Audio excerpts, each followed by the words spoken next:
Praise the Lord. ஹல்லேலூயா. கர்த்தருடைய நல்ல நாமம் மகிமைப்படுவதாக. இந்த நாளில் கூட நாம் லூக்கா எழுதின சுவிசேஷத்திலிருந்து வசனத்தை நாம் தியானிக்கிறோம். லூக்கா 8ஆம் அதிகாரம் 1வது வசனத்தை நாம் வாசித்து பார்க்க வசனம் வண்ணமாய் சொல்கிறது.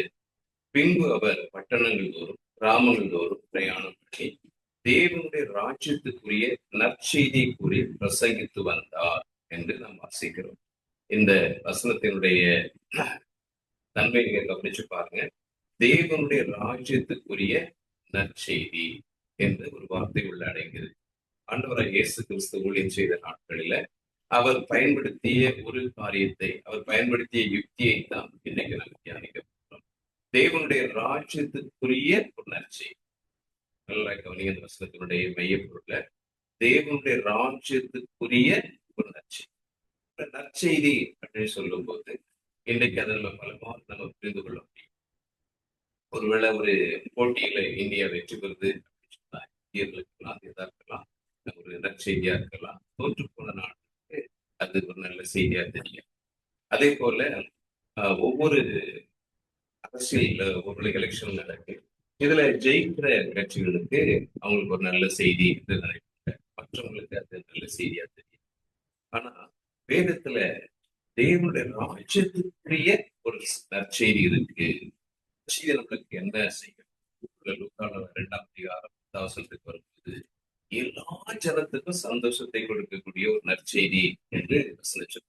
ஒரு நல்ல செய்தி ஒரு கூட்டத்துக்கு நல்லதா தெரியலாம், இன்னொருத்தருக்கு அது நல்ல செய்தியா இல்ல, கெட்ட செய்தி. உலகத்துக்கு செய்தி, உலகத்துக்கு வெற்றியோ தோல்வி எந்த ஒரு செய்தியா இருந்தாலும் ஒருவருக்கு அது நல்ல செய்தியா இருக்கும், இன்னொருவருக்கு அது நல்ல செய்தியா இருக்காது.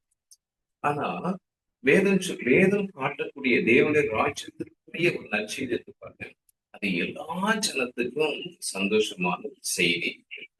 பதிவு செய்து வைத்திருக்கிறேன்.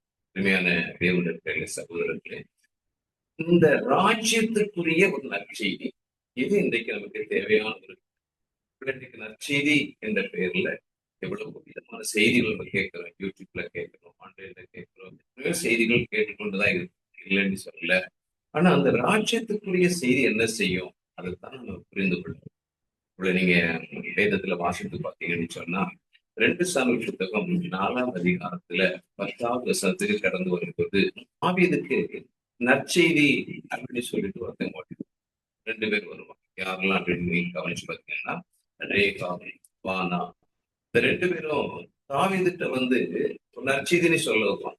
ஆனா என்ன செய்தி சொல்ல வருவாங்க அப்படின்னு சொன்னா, சவுலுடைய குமாரன் ஆகிய இஸ்போசேத்தை கொலை செய்துட்டு அந்த செய்தியை வந்து தாவீது வரும்போது என்ன சொல்லுவாங்கன்னா, ஆண்டவரே நற்செய்தி என்று. ஏனென்றால் ஒருவேளை சவுல் தாவீதுக்கு எதிராக செயல்பட்டது தெரியும்.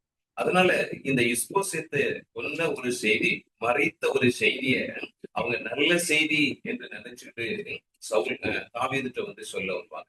ஆனா அது என்ன, தாவீதுக்கு அந்த செய்தி கேட்டோன்னு ரொம்ப கஷ்டமா கொண்டு வந்த வானாவும் ரேகாவும் நீங்க கவனிச்சு அவங்க என்ன சொல்லுவாங்கன்னா நல்ல செய்தி தான் வருவாங்க. ஆனா அவங்களுடைய பார்வையில அது ஒரு நல்ல செய்தியா இருக்கு சொல்லி தாவீதுக்கு அது ஒரு நல்ல செய்தியாக இருக்கல. இதே போல இன்னொரு சம்பவம் கூட நடக்கும். 2 சாமுவேல் கடந்து வந்து 8ஆம் அதிகாரத்துல 31வது வசனத்துல ஒரு சம்பவம் நடக்கும். அங்கு அப்சலோம் மரித்து போகும்.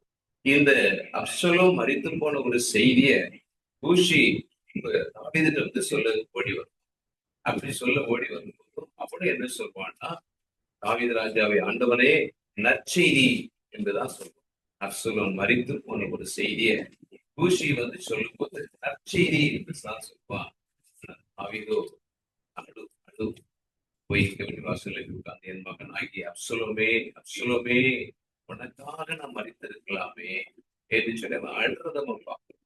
அப்போ இந்த வானா ரேகாவும் சரி அல்லது ஊஷி இவங்க சரி, இவங்கெல்லாம் நற்செய்தி என்று சொல்லிதான் ஒரு செய்தியை கொண்டு வந்தாங்க.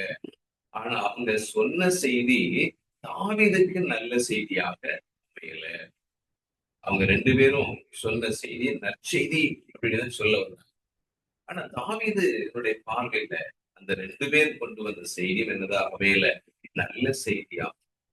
அப்போ தேவனுடைய ராஜ்யத்துக்குரிய ஒரு நற்செய்தி கொண்டு இன்னைக்கு நாம நிறைய பிரசங்கத்தை கேட்கிறோம், நிறைய யூடியூப் நிறைய செய்திகள் கிடைக்கும்.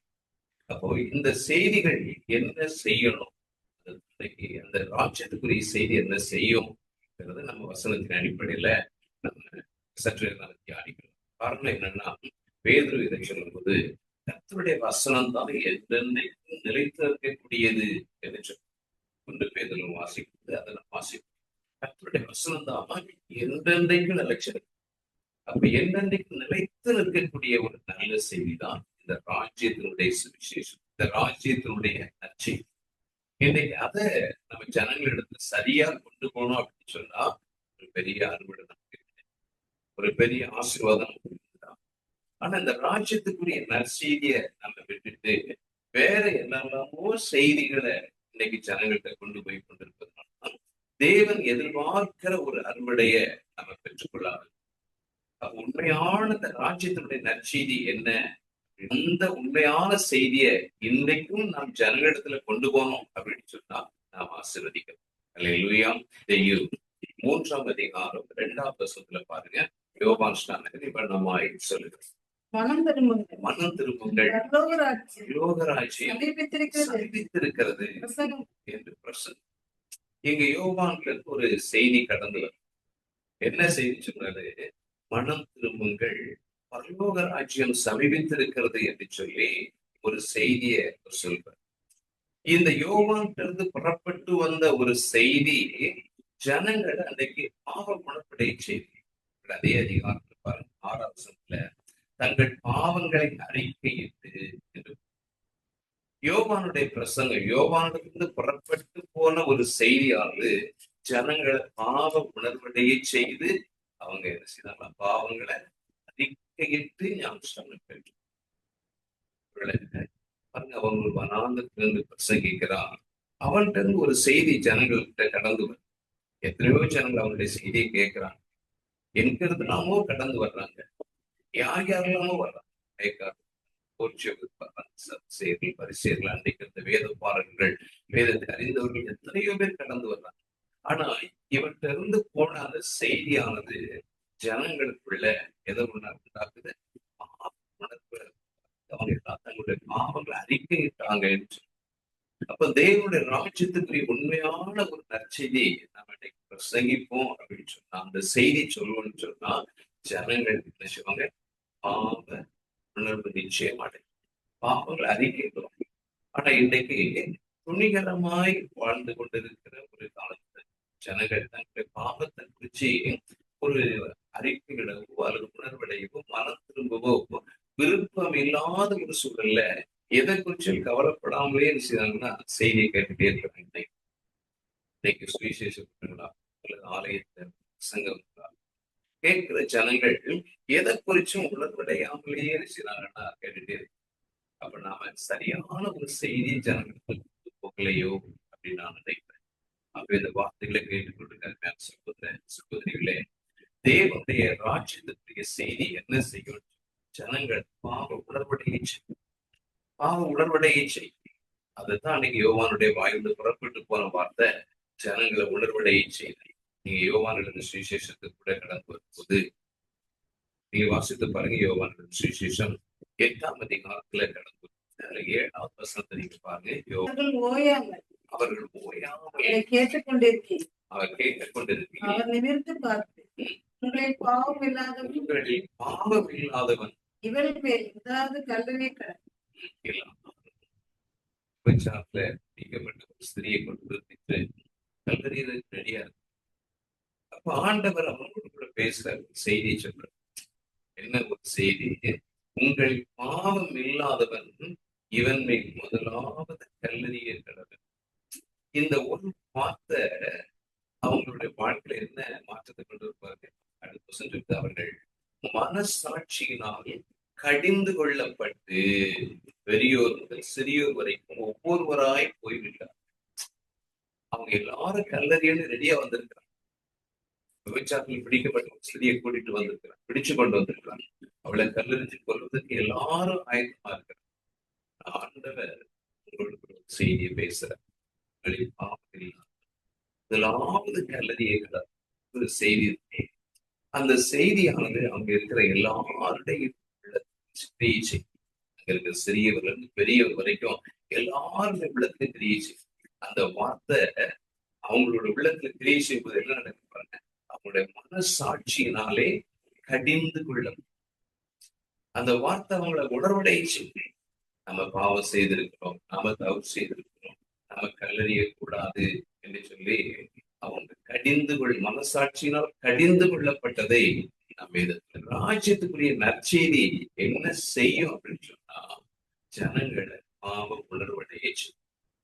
இன்னைக்கு அந்த சரியான ஒரு செய்தி நம்ம ஜனங்களுக்கு போகாம கட்டு கதைகளும் இன்னைக்கு ஜோக்குகளும் தான் இன்னைக்கு பிரசங்க பீடத்தை நிரப்பி இன்னைக்கு வாட்ஸ்அப்ல வரக்கூடிய செய்திகள், யூடியூப்ல வரக்கூடிய செய்திகள் எல்லாம் வச்சு பார்த்தோம் அப்படின்னு சொன்னா நிறைய கதைகள், நிறைய ஜோக்குகள் இவைகள்லாம் இன்னைக்கு பிரசங்கத்தை நிரப்பி நிற்கிறதுனால அவைகளெல்லாம் ஜனங்கள் கேட்டுட்டு அப்படியே மன மாற்றம் இல்லாமலேயே கடந்து போயிடும். நற்செய்தி என்ன செய்யும்? ராஜ்யத்துக்குரிய நற்செய்தி என்ன செய்யும்? ஜனங்களுக்கு நிச்சயமா என்ன உண்டாகும்?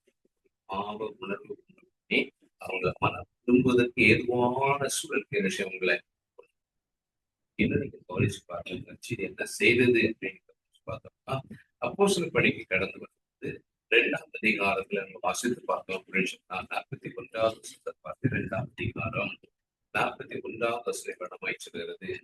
அவனுடைய வார்த்தையை சந்தோஷமாய் ஏற்றுக்கொண்டவர்கள் ஞானஸ்தானம் பெற்றார்கள். ஏறக்குறைய 3000 பேர் சேர்த்து ஆச்சரியம்.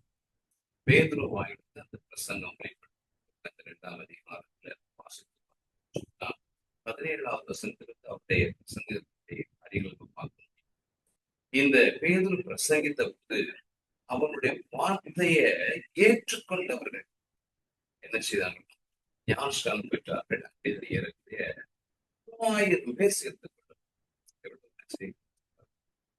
அன்னைக்கு இருந்த ஜனங்கள் சுவிசேஷத்துக்காக அவ்வளவு இயக்கமா இருந்தது.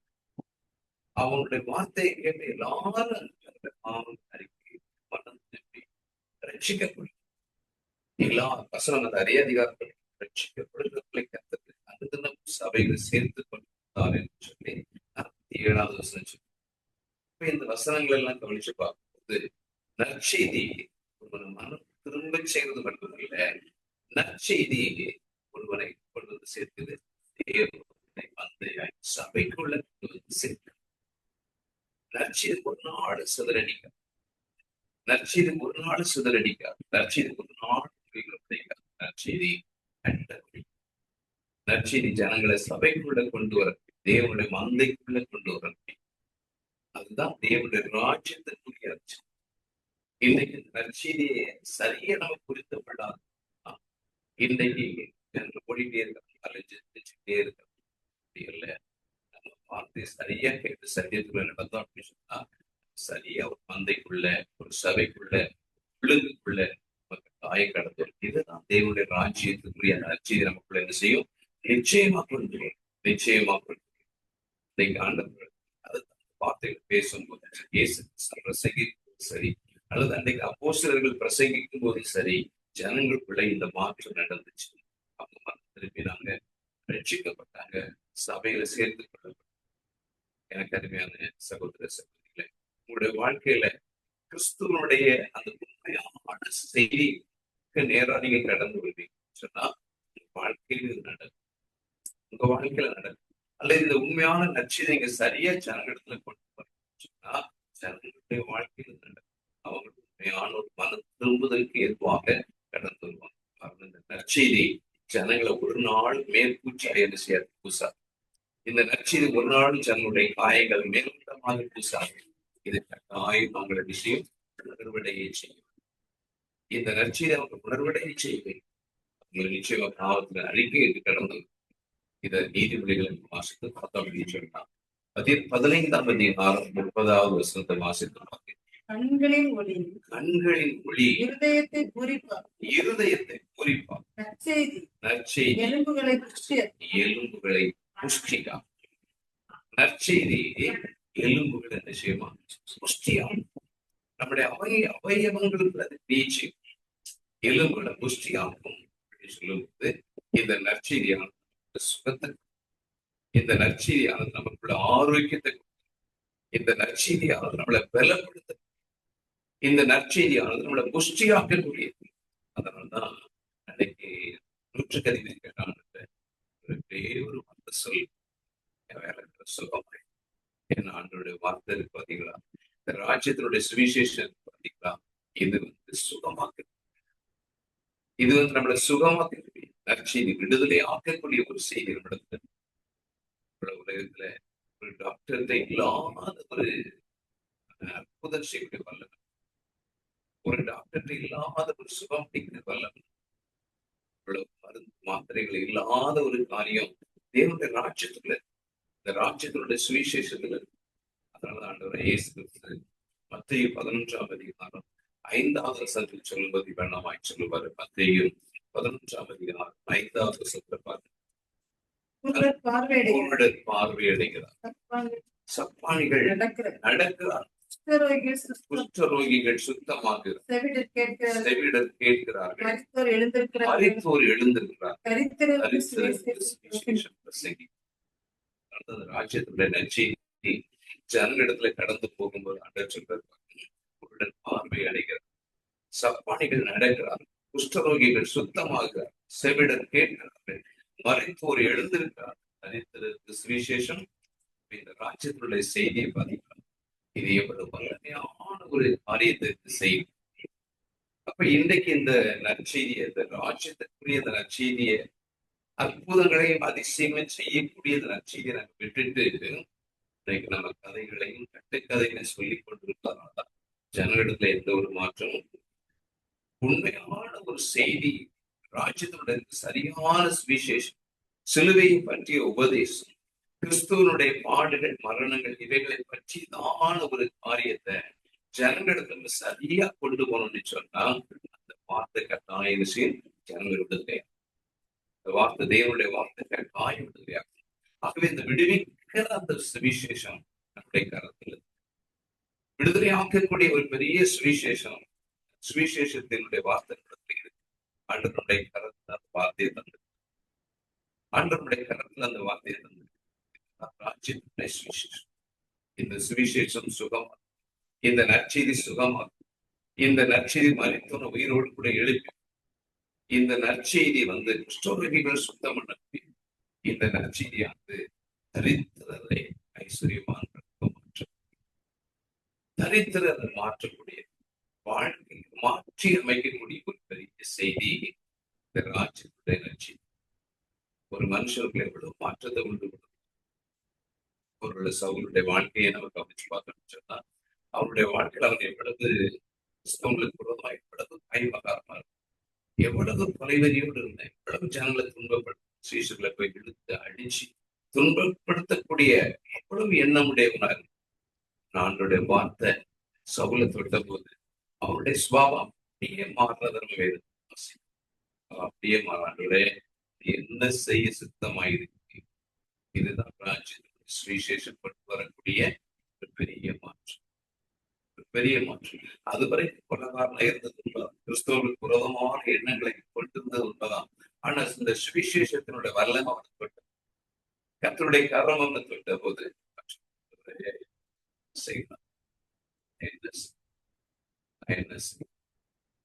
இந்த சுவிசேஷம் சகையில தொட்ட போது அவனுடைய வார்த்தையை கவனிச்சு பாருங்க, ஆஸ்தியில நான் எல்லாவற்றையும் எதையும் அநியாயமா சம்பாதிச்சேனோ அதையெல்லாம் நான் நாளத்தனையா திரும்பி கொடுக்கிறேன், நாளத்தனையா திரும்பி கொடுக்கிறேன். இதுவரைக்கும் அவன் சம்பாதிக்கிற போது, அநியாயமா சம்பாதிக்கிற போது அவருடைய உள்ளத்துல எந்த ஒரு மாற்றமும் இல்லை. அநியாயமா சம்பாதிக்கும் போது அதை சந்தோஷமா தான் சம்பாதிச்சான். அநியாயமா சம்பாதிக்கும் போது மற்றவங்களை ஏமாற்றி வட்டிக்கு வாங்கும் போதெல்லாம் அவனுடைய உள்ளத்துல எந்த ஒரு மாற்றமும் இல்லை. ஆனா அந்த நற்செய்தி ஆண்டோடைய வார்த்தை அவனை திட்ட போது சொல்றான், நான் அநியாயமா சம்பாதிச்சிருந்தா நான் அதை 4 மடங்கு திருப்பி. இந்த நற்செய்தி ஒரு மனுஷனுக்குள்ள எவ்வளவு மாற்றத்தை கொடுப்பாதீங்க.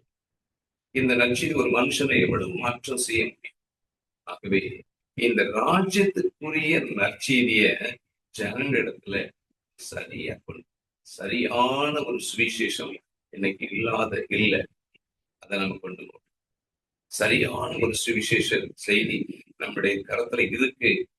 அது சரியா கொண்டு சாலமோன் ஞானி இன்னொரு இடத்துல சொல்லிருப்பாருங்க. நீதிமொழிகள் புத்தகம் 25வது வசனத்தை அங்க இந்த ராஜ்யத்தின் நற்செய்தியை குறித்து இன்னொரு விளக்கம் அங்கே இருக்கு. தூர தேசத்திலிருந்து வரும் நற்செய்தி ஆத்துமாவை ஆத்மாவுக்கு கிடைக்கும். குளிர்ந்த தண்ணீர் இந்த நற்செய்தியை குறிச்சு ஞானி சொல்றாங்க. விடாய்த்து போன ஒரு ஆத்மாவுக்கு கிடைக்கக்கூடிய குளிர்ந்த தண்ணீர். ஒரு ஆத்மா வறண்டு போய் கிடக்கு, விடாய்த்து போய் கிடக்கு, தாகத்துல வறண்டு போய் கிடக்கு. அவனுக்கு ஒரு குளிர்ந்த தண்ணி கிடைச்சா, குடிக்கிறதுக்கு ஒரு தண்ணி கிடைச்சா, குளிர்ந்த தண்ணி கிடைச்சா எவ்வளவு சந்தோஷமா, அவனுடைய தாகம் ரெடியாக தீர்ந்து அவன் எவ்வளவு புத்துணர்ச்சி பெறுவான், எவ்வளவு புதுபலம் கிடைக்கும். அப்படிப்பட்டதுதான் இந்த லட்சியம். வறண்டு கிடக்கிறார், விடாய்த்து போய் கிடக்கிறார். ஒரு செய்தி என்ன செய்ய முடியும்? அதுதான் ராஜ்யத்தினுடைய சுவிசேஷம். நீங்க கவனிச்சு பாருங்க. யாக்கோபுடைய வாழ்க்கையை கவனிச்சு பார்க்கும்போது, யோசேப்பு அவன் இழந்த பிறகு பல ஆண்டுகள் யோசேப்புக்காக அங்கலாய்க்கிறான். பல ஆண்டுகள் அவனுடைய உள்ளத்துல நிம்மதி இல்லாம அங்கலாய்த்துக் கொண்டிருக்கான். ஆனா ஒரு நாள் ஒரு செய்தி வருது. யோசேப்பு உயிரோடு கூட இருக்கு. யோசேப்பு எகிப்துல உயிரோடு கூட இருக்கிறான். இந்த ஒரு செய்தியை யாக்கோபு என்ன செய்தான்? அவன் அப்படியே துவண்டு பறந்து போய் கிடந்த யாக்கோபுடைய வாழ்க்கையில உயிர் உயிரோடு கூட இருக்கிறான். யோசேப்பு உயிரோடு கூட இருக்கிறான். எனக்கு அது போதும். மற்ற எல்லா பிள்ளைகள் இருந்தாலும் கூட அவனுடைய யோசேப்பை இழந்தோம். யோசேப்பை அவனுடைய வறண்டு போய் அவனுடைய வாழ்க்கையில் அவ்வளவு துக்கம், அப்படியே ஒரு செய்தி. யோசேப்புன்னு அவன் பார்க்கல, ஒரு செய்தி தான் கேள்விப்படுறான். குமாரன் யோசேப்பு எகிப்துல உயிரோடு கூட இருக்கு. ஒரு செய்தியை தான் கேள்விப்பட்டான். யாக்கோபுடைய ஆத்மா உயிர்த்தது. ஜனமே, சகோதரர், ஒரு செய்தி யாக்கோபுடைய வாழ்க்கை இவ்வளவு மாற்றத்தை கொண்டு போச்சு. யோசேப்புன்னு நேரில் பார்க்கல. ஒரு தன்னுடைய பிள்ளை வந்து சொல்றாங்க, இதுதான் ராஜ்யத்தினுடைய சுவிசேஷம். உயிர்ப்பிக்கக்கூடிய ஒரு செய்தி இந்த ராஜ்யத்தினுடைய சுவிசேஷம். இந்த வார்த்தை கேட்டு யாரும் இடறிப்போம். நாம இடர்களுக்கு ஏதுவாக அந்த வார்த்தைகளை கொண்டு போகிறோம்.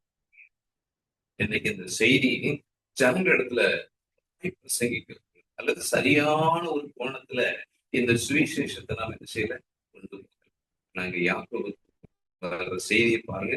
அவருடைய வாழ்க்கையை உயிர்ப்பித்தது என்று நாங்கள் வேதத்துல வாசிக்கிறோம். உங்களுடைய வாழ்க்கையில் அப்படிப்பட்ட மேன்மைய இந்த ராஜ்யத்தினுடைய சுவிசேஷம்.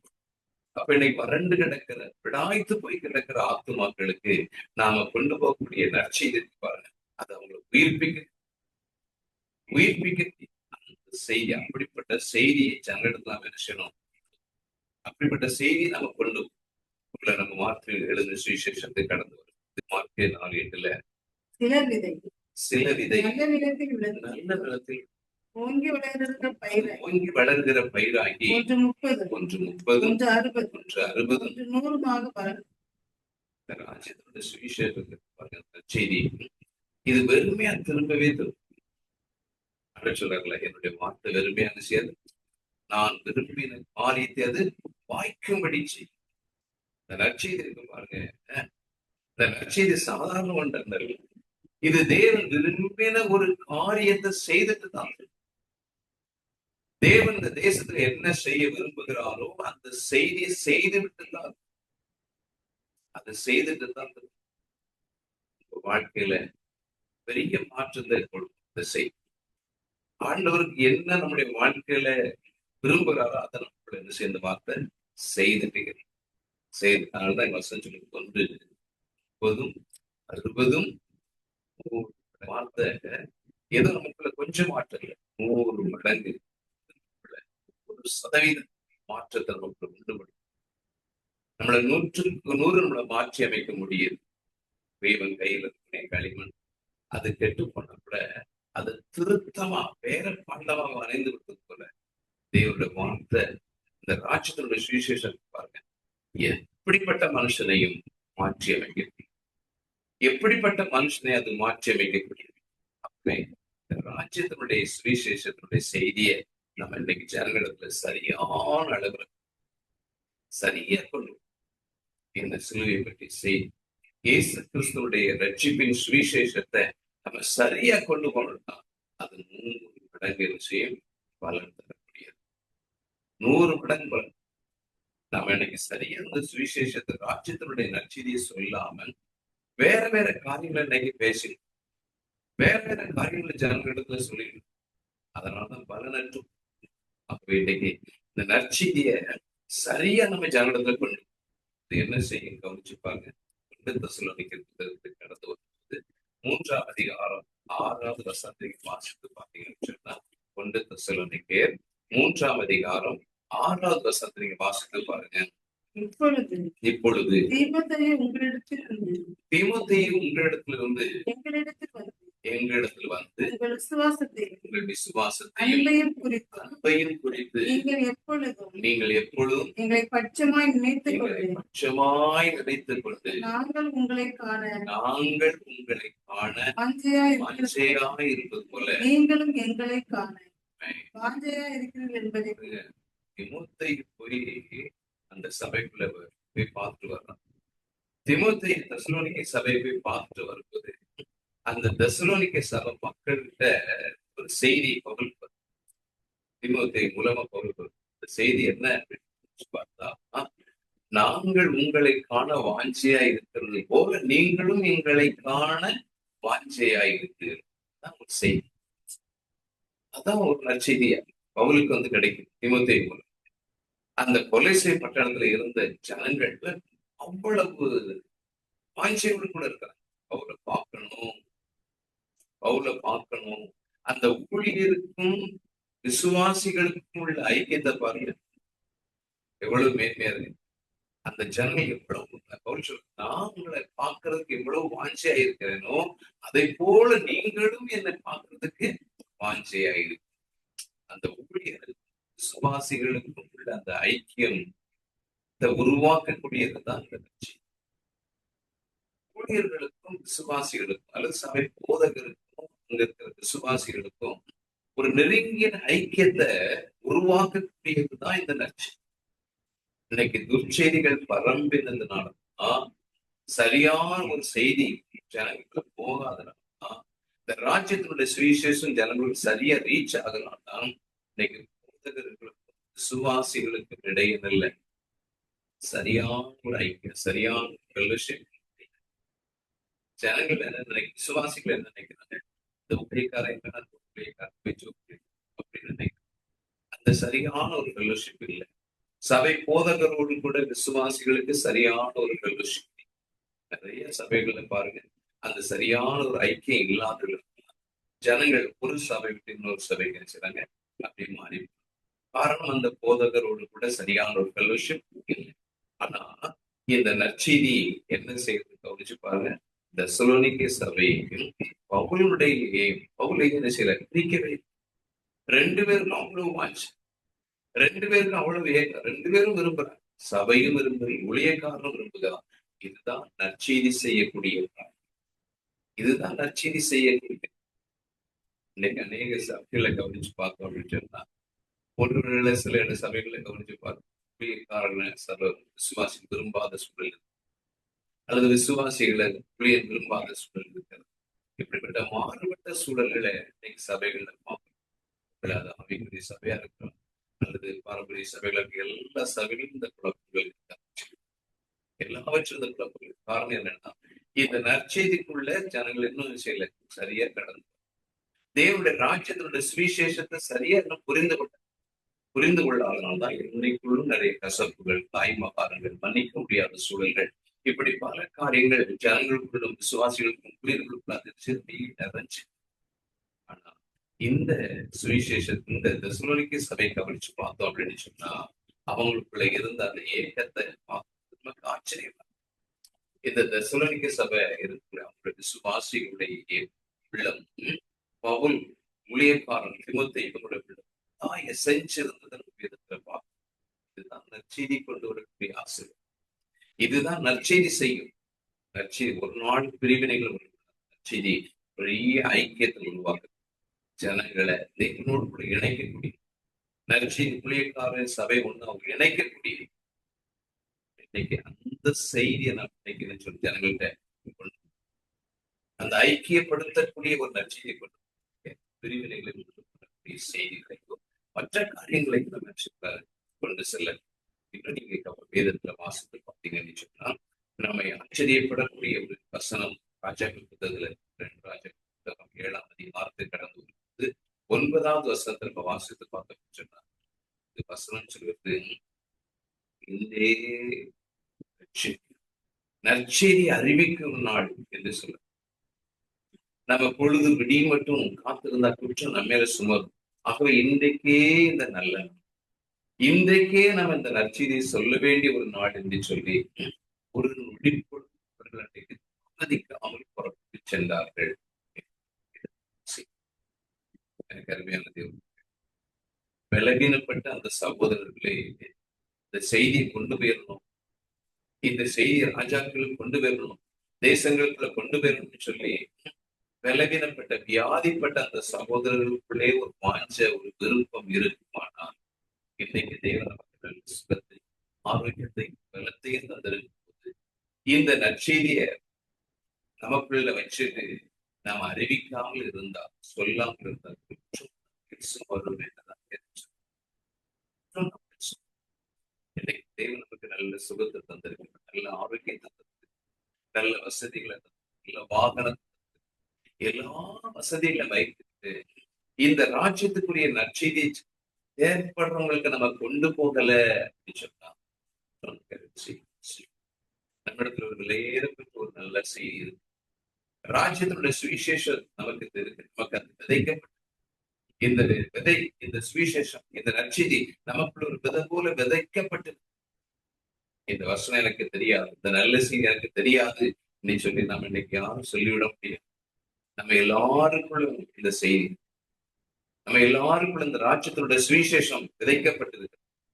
இந்த வசனத்தை பெற்றுக்கொண்டனா, இந்த வசனத்தை விளங்கி கொண்டனா இன்னைக்கு நம்ம செயல்பட்டு சரியான முறையில் இந்த செய்தியை சொன்னா இந்த 1000 5000 என்று சொல்லி ஜனங்களை ரட்சிப்புகளை வழிநடத்துவதற்கு இந்த சுவிசேஷம் வல்லமை உள்ளதா? இந்த சுவிசேஷம் வல்லமை உள்ளதா? இன்னைக்கும் சுவிசேஷத்துல நற்செய்தியில வல்லமை குறைஞ்சு போகும். இன்னைக்கும் வசனத்துல இருக்கிற வல்லமை குறைஞ்சு போகும். கொண்டு செல்லக்கூடிய நாம் தான் பலவீனர்களாய் காணப்படும். நாம் தான் அதை சரியான கோணத்துல இன்னைக்கு அதை கொண்டு போகலாம். ஆகவே இந்த ராஜ்யத்தினுடைய சுவிசேஷம் எப்படிப்பட்டது என்பதை நீங்க புரிந்து கொண்டீங்கன்னு சொன்ன அதை சரியான விதத்தில் நீங்க கொண்டு வார்த்தை ஆண்டவரை பிரசங்கித்த போது, ராஜ்யத்துக்குரிய நற்செய்தியை பிரசங்கித்த போது வேதம் சொல்கிறது 8ஆம் அதிகாரம் 2வது வசனத்தை வாசித்து பார்த்தீங்கன்னு சொன்னா அவர் பொல்லாத ஆவிகளை வியாதிகளை நீங்க குணமாக்கின சில ஸ்திரீகளும் 7 பிசாசுகள் நீங்க மகத்தில் மரியாளும் என்று சொல்லி அடுத்த வசனமே எப்படி ஆரம்பிக்கும். அப்ப என்ன, இந்த சுவிசேஷம் அநேகருக்கு சுகம் கொடுத்திருக்கு, அநேகரை உயிர்ப்பித்து, அநேகரை வாழ வச்சிருக்கு, அநேகரை தேவனுக்காக எழுதி பிரகாசிக்க வச்சிருக்கு. அப்படிப்பட்ட மேன்மையான ஒரு செய்தி தான் இந்த நற்செய்தி. அப்படிப்பட்ட மேன்மையான ஒரு செய்தி தான் இந்த நற்செய்தி. ஆகவே இந்த நற்செய்தியை வாசிக்கிறது, இந்த செய்தியை பெற்றுக்கொண்டு நீங்கள், இந்த நற்செய்தியை உங்களுக்குள்ள வைத்திருக்கிற நீங்கள் இந்த நற்செய்தியை அடக்கிக் கொள்ளலாம். இந்த செய்தியை சரியான விதத்தில் சரியான இடத்துல கொண்டு போய் சேர்க்கக்கூடிய பொறுப்பு உங்களுக்கு இருக்குங்கிறத பாருங்க. உங்களுக்கு உண்டுங்கிறத நீங்க பாருங்க. இந்த செய்தி எல்லாரும் கொண்டு, இந்த செய்தி எல்லாரும் கொண்டு அநேகர் விடுவிக்கப்படும், அநேகர் அற்புதங்களை காணணும், அநேகர் அதிசயங்களை பார்க்கணும், அநேகருடைய வியாதிகள் சுகமாகட்டும், அநேகருடைய கட்டுகள் உடையணும், அநேகருடைய காயங்கள் ஆறட்டும். கர்த்தர் உங்கள் மரபாய் பலத்த காரியத்தை நிச்சயமாய் கர்த்தர் உங்கள் மூலமாய் பலத்த காரியத்தை செய்யும். ஆகவே இந்த ராஜ்யத்தின் சுவிசேஷம் நற்செய்தி நீங்க சாதாரணமாக நினைக்காமல் இந்த செய்தியை இன்றைக்கே கொண்டு சொல்வது, இன்றைக்கே மற்றவர்கள் கூட பகிர்ந்து கொள்வதற்கு முயற்சி எடுங்க. கர்த்தர் உங்கள் வாழ்க்கையில பெரிய காரியத்தை செய்யும். கர்த்தர் உங்களையும் பயன்படுத்துவார், உங்களையும் ராஜ்யத்தோட கருத்தில் பயன்படுத்துவார். கர்த்தருடைய நல்ல நாமம்